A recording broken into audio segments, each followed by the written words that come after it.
আসসালামু আলাইকুম, কেমন আছেন সবাই? নিয়ে আসলাম নতুন আরেকটা ভিডিও। তো আজকে আমি আপনাদের সঙ্গে শেয়ার করব নতুন আরেকটি রেসিপি। আশা করি আজকের রেসিপিটি আপনাদের ভালো লাগবে। তবে রেসিপি বলতে এখানে কিছুই না, কারণ আমি যেভাবে তরকারিটা রান্না করি সেটাই আপনাদের সঙ্গে উপস্থাপন করছি। তো অনেকেই আছেন কাঁকরোল একদমই পছন্দ করেন না, কীভাবে রান্না করবেন কোনোভাবেই খেতে ভালো লাগে না। তো আমি মনে করি আজকের রেসিপিটি যদি ফলো করেন অবশ্যই আপনাদের ভালো লাগবে। অনেকে আছে শুধু কাঁকরোলটা ভাজি বা ভাজা খেয়ে থাকেন, তবে অন্যভাবেও যে খাওয়া যায় সেটা আজকে রেসিপিতে দেখিয়ে দিব। তো আজকে আমি কাঁকরোলটা রান্না করব ছোট মাছ দিয়ে, তো সেই অনুযায়ী আমি কেটে নিয়েছি। আর এটা যদি মলা মাছ দিয়ে রান্না করতাম তাহলে আরও কুচি কুচি করে কেটে নিতাম। যেহেতু আজকের এটা আমি পুঁটি মাছ দিয়ে রান্না করব, তার জন্য সেই অনুযায়ী আমি একটু মোটা মোটা করে কেটে নিয়েছি। আর এই ছোটোবেলায় দেখতাম নদী থেকে মাছ উঠানো হতো, আর যেহেতু বর্ষাকালে এই তরকারিটা হয় আর গাছে কাঁকরোলটা হতো, কচি কচি কাঁকরোলটা পেড়ে সেটা নদীর মাছ দিয়ে হাতে মাখিয়ে খুব সুন্দর করে রান্না করা হতো। আর এটা খেতে যে কী পরিমাণ মজা গরম ভাত দিয়ে। আর আমার আব্বার খুবই পছন্দের তরকারি ছিল এটা, আর সেই থেকে আমারও ছোটোবেলা থেকে খুবই পছন্দ। এবং এইটা আমি এই মৌসুমে মানে বিশেষ করে বর্ষাকালে যেহেতু তরকারিটা হয় আমি একবার হলো রান্না করি।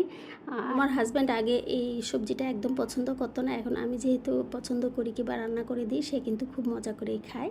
তো অলরেডি আমি সব উপকরণ দিয়ে তরকারিটা মাখিয়ে নিলাম, এখন পানি দিয়ে দিচ্ছি, দিয়ে আমি মাছটা দিয়ে দিব। আর এখানে কিন্তু খুব বেশি পানি দেওয়া যাবে না, কাঁকরোলটা একদম কচি ছিল, অল্পতেই কিন্তু সিদ্ধ হয়ে গিয়েছে। তাই কাঁকরোলটা যখন কিনবেন তখন কচি দেখে কাঁকরোলটা কিনবেন, যেন রান্না করার সময় বিছিটা না থাকে, কারণ বিছিটা থাকলে ওই কাঁকরোলের তরকারিটা খেতে কিন্তু একদম ভালো লাগে না।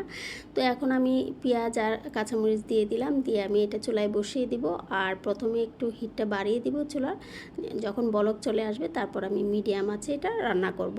তো অলরেডি দেখতেই পাচ্ছেন কালারটা কিন্তু কি সুন্দর হয়েছে, আর এত সুন্দর গ্রান বের হয়েছে যে আমার হেল্পিং হ্যান্ড বলছে যে আপা মনে হচ্ছে যেন গ্রামের বাড়ির লাকড়ির চুলায় কোনো তরকারি বসিয়েছেন, সেই রকম ফ্লেভার আসছে।